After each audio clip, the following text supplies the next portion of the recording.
Hi, இன்றைக்கி ரொம்பவே சூப்பரான கொண்டக்கடலை சாதம் எப்படி செய்யறதுங்கிறத பார்க்கலாம். அதுக்கு ஒரு குக்கர் எடுத்துக்கலாம். குக்கரில் தான் இன்றைக்கி நம்ம பண்ண போகிறோம்.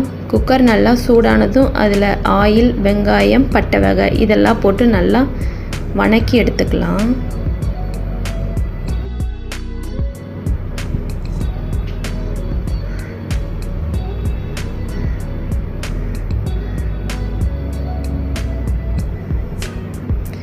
எல்லாமே நல்லா வதங்கி வரட்டும்.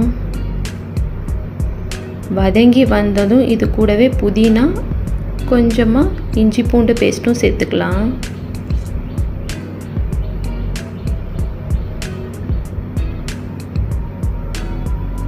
இது கூடவே நான் 3 தக்காளி கட் பண்ணி வச்சுருக்கேன், அதையும் சேர்த்திக்கிறேன்.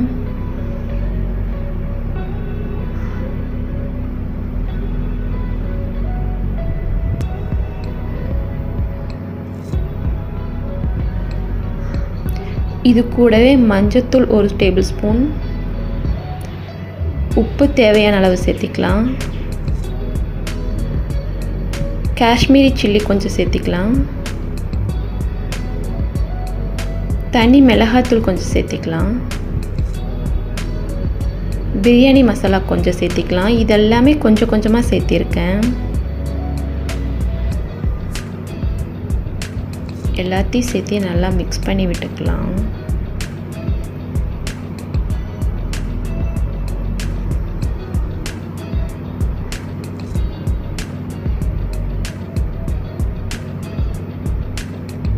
எல்லாமே சேர்ந்து நல்லா வதங்கி வரணும்.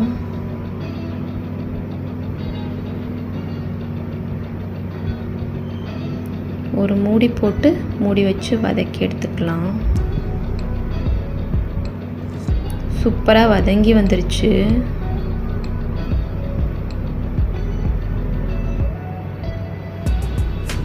இப்போ இது கூடவே நான் கொண்டக்கடலை வேக வச்சுருக்கேன் 1 கப்பு, அதையும் இதை சேர்த்துக்கலாம்.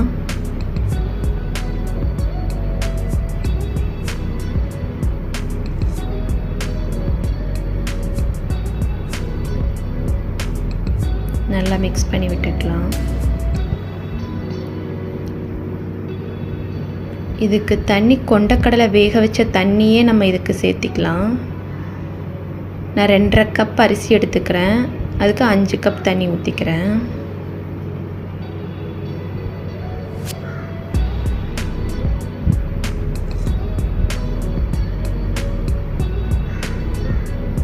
அரிசி போட்டுக்கலாம்.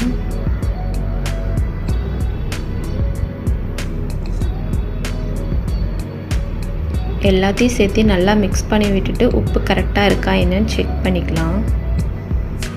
எனக்கு கரெக்டாக இருந்தது. இப்போ 5 விசில் விட்டு எடுத்துக்கலாம்.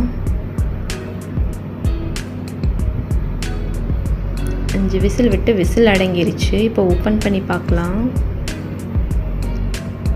சூப்பராக வெந்து வந்திருந்தது. கொண்டக்கடலை சாதம் ரெடி ஆயிடுச்சு. நீங்களும் இந்த மாதிரி ட்ரை பண்ணி பாருங்கள். ரொம்பவே சூப்பராக உதிரி உதிரியாக வந்துருந்துச்சு.